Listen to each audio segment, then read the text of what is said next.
So the first thing to know, Chris, is that there is a place where children can be held and processed for about 45 days while Health and Human Services workers try to find them a sponsor or relative or foster care for them to go to. That's been done for a long time for children who cross the border without a parent. What is new under this policy, and it's really a self-inflicted wound, is that the Trump administration is forcibly separating children from their parents, and that's creating a backlog before they even get to Health and Human Services, and a place at border stations where they don't get the proper care.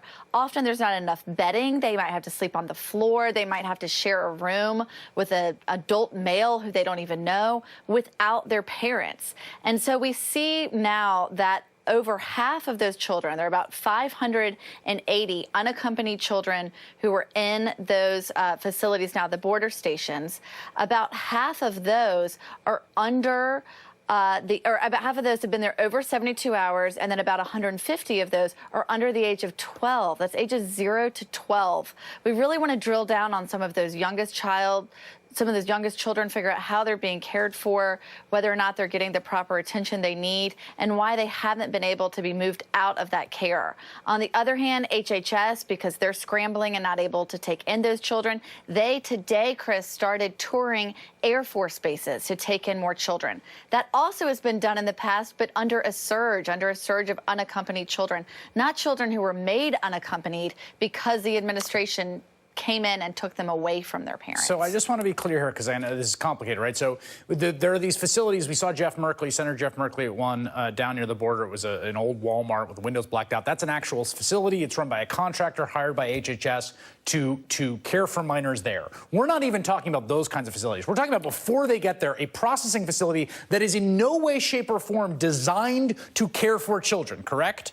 That's absolutely correct. We're talking about the children who actually want to get to that terrible Right, that's the thing they Walmart. want to get to, is the Walmart with the blacked out windows where they're away from their parents, at least in the custody of people who are professionally supposed to care for kids. They're not even getting there yet. Right. What we're talking about is a border station, the very first place that they would see on the border. I've toured these places, Chris, before they became these places that were keeping hundreds of children. They sort of have little offices in the back. They have small, really, cells. Some of the migrants actually call them ice boxes. They have a word for that in Spanish that they use because they're kept so cold. And a lot of these people are just wearing very little clothing because they've come from such a hot journey. It is not a place where you would want to stay, no matter your age. And the law says that people cannot stay there longer than 72 hours, no matter their age. And now we have children younger than 12 who have been kept there past the legal limit because they can't even get into those places that you're describing that the senator saw recently. I'm going to reiterate this again because this is important. We have Jeff Sessions, the chief law enforcement officer of this country, saying the law requires us to do X, Y, and Z, the law this, the law that. And what you're reporting is finding is that the law requires that no one be kept in those facilities longer than 72 hours, and that law is being violated by the government because of the backlog they have created through this new policy.